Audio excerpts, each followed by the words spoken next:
I am a 17 years old female, and I still live with my mom, my stepdad, and my two half-siblings, 5 and 7 year.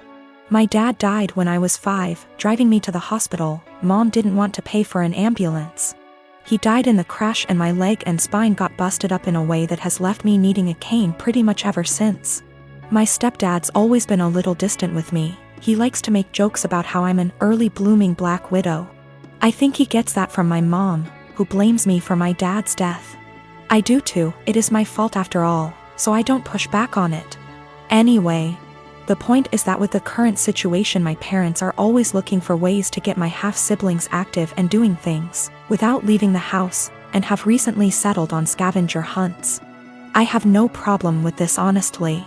I wish they'd stop hiding stuff in my underwear drawer, but it's a 5-year-old and a 7-year-old, so that's not the worst. My problem though is that they keep taking my cane when I'm not looking. I tend to get lost in my homework and my writing hobby and zone out. And having it be one of the items that my half-siblings have to find. When I complain to my stepdad, he's a SAHD, so is usually the one running these things. He scolds me for being selfish and points out that my swivel chair has wheels if I need the bathroom and that they always get it to me before I have to go downstairs for dinner. I tried my mom yesterday, and she said that I was being a brat and that if I wanted a father who cared about me I shouldn't have killed my dad. I got really upset at that point and called my grandparents, my mom's parents. Dads are dead too. They showed up at 10 p.m. yesterday, and Grandma screamed at them while Grandpa packed my stuff up and helped me out to their car. My mom's been blowing up my phone and email, calling me all sorts of names and accusing me of turning her family against her and trying to get her in legal trouble, since minors can't move out. And I can't help but think that maybe she's... I dated my ex-boyfriend for a few years and we broke it off a few months before COVID. We were both madly in love and I'm still not over him. My best friend knows this. A few months ago, she started getting distant from me, and it's super unusual for me because she needs me for everything. Like just a few things that I helped her do: find colleges, apply to colleges, help donate money for her college fund, help her build her resume, find her therapy, find her a job, and countless other things. I even paid for a lot of stuff for her, like going on trips and such. She didn't really do much for me and was somewhat of an emotional support because we'd always talk about her. But then I really didn't mind and didn't care what I did for her. She was my BFF, and you are best friends. They're sisters. Last month, she broke and told me that the reason that she's so distant is because she's quarantining with my ex and they're a thing. Whatever hopes I had of getting back to my ex are squashed because I don't think I can get over him hooking up with my best friend. I'm super heartbroken, and I know that you don't own people, but that doesn't mean that you can't be upset about their betrayal. Yes, dating your best friend's ex that she still loves is a betrayal. She asked me if I was happy for her, because she finally got a good job and a nice boyfriend. That job she has is solely because of me, because I asked an old acquaintance to return a favor by hiring my best friend. He wanted to hire someone else, but I begged him to hire her. I know how people are sometimes hurt, but then they say, "But I'm truly happy for you." I honest to God don't think they mean it, and when I say I'm happy for someone, I want to mean it. I'm not happy for my friend. I just am not. I can't make myself be. I told her as such and told her to stop contacting me. She's now blowing up my emails and DMs because she's so hurt by what I said to her. My dad said that I should have just kept this to myself since I know my best friend is a sensitive person and is hurt. But what about me? Am I given a sensitivity pass because I've looked after my friend for so long? Do my feelings just stop matching at some point? She called me with the news and said that she didn't know how to tell me, didn't apologize. And then she followed it up with how she's finally doing well and doesn't have to rely on me for money since she has a nice job and also a nice boyfriend. I told her I was not happy for her. I reminded her that I got her the job, she knew and was fine with it. And that I've done so much for her over the years, and she thanks me by backstabbing me and getting with my ex. She knew that it would hurt me, and if she'd done it when I was well over him or with my permission, I'd feel differently.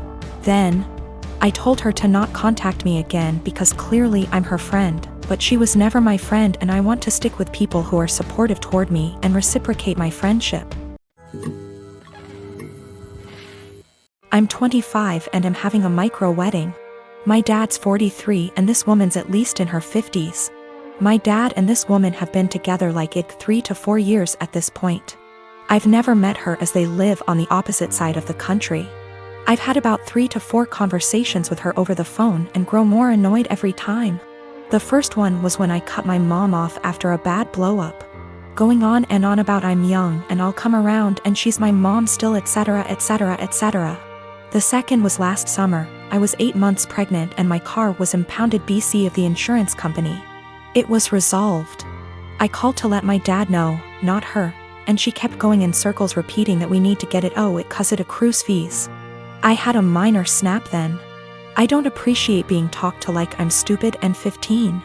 I was telling him that BC of the insurance company our truck got towed and was in impound, and they were in the process of getting it out.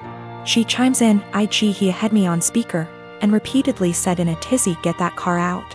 You need it, it's accrues fees, the longer it's there the more it is.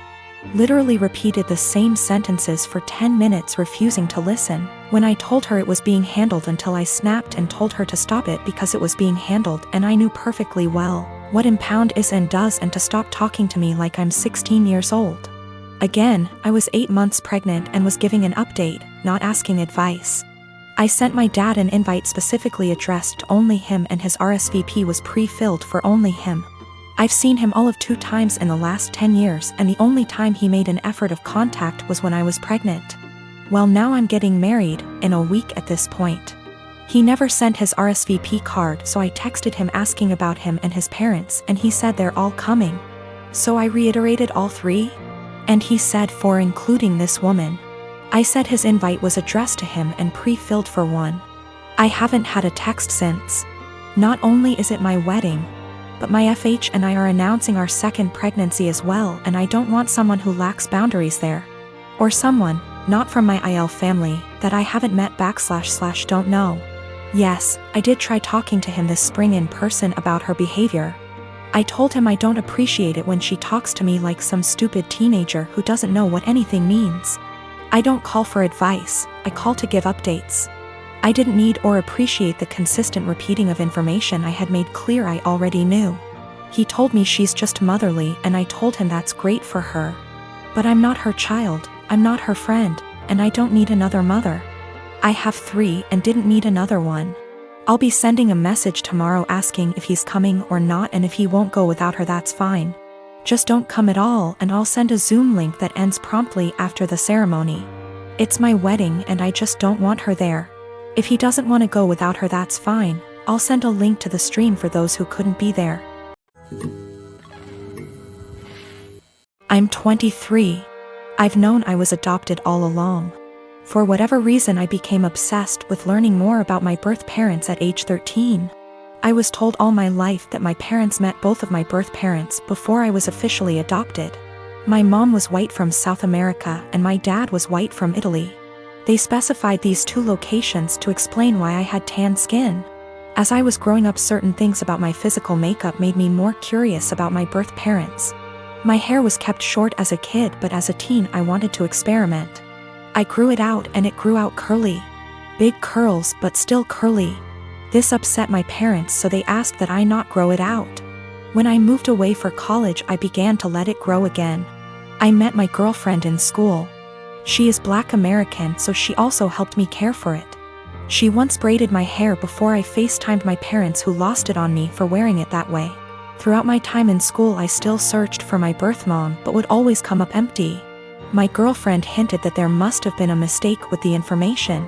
Even down to the name my parents claimed I had before they adopted me. She gifted me a DNA kit on my birthday that I didn't get around to until the lockdown hit. I didn't think anything would come of it because my parents weren't American, so I didn't know if it would work that way. So I sent it out of boredom and got my results weeks later, which have changed everything. I'm Black and Middle Eastern. I have light skin and my curl pattern is so loose that I hadn't considered it a sign before. I have ancestral ties to Iran, which can explain a more European facial structure. I'm sorry for my wording, I'm still learning. I sent my GF a screenshot and she called me right away. We were both stunned, though she long suspected. I tried to believe that my parents were innocently misinformed, but my girlfriend kept pointing out the inconsistencies. My parents claimed to have met my birth parents, therefore they couldn't have mistaken them for white. I confronted my parents, who became enraged at me for doing a DNA kit. I was very angry, yelling, swearing. They robbed me of my identity and hindered my search with their lies. My mom told me through tears that my racial background comes with a stigma, that I'd passed, so she wanted me to have an easier life fitting in. My dad yelled at me that I had to abandon what I just learned. I rage broke my phone and left. My siblings have been hitting me up on social media, reprimanding me for being upset because our parents' reasoning is sound.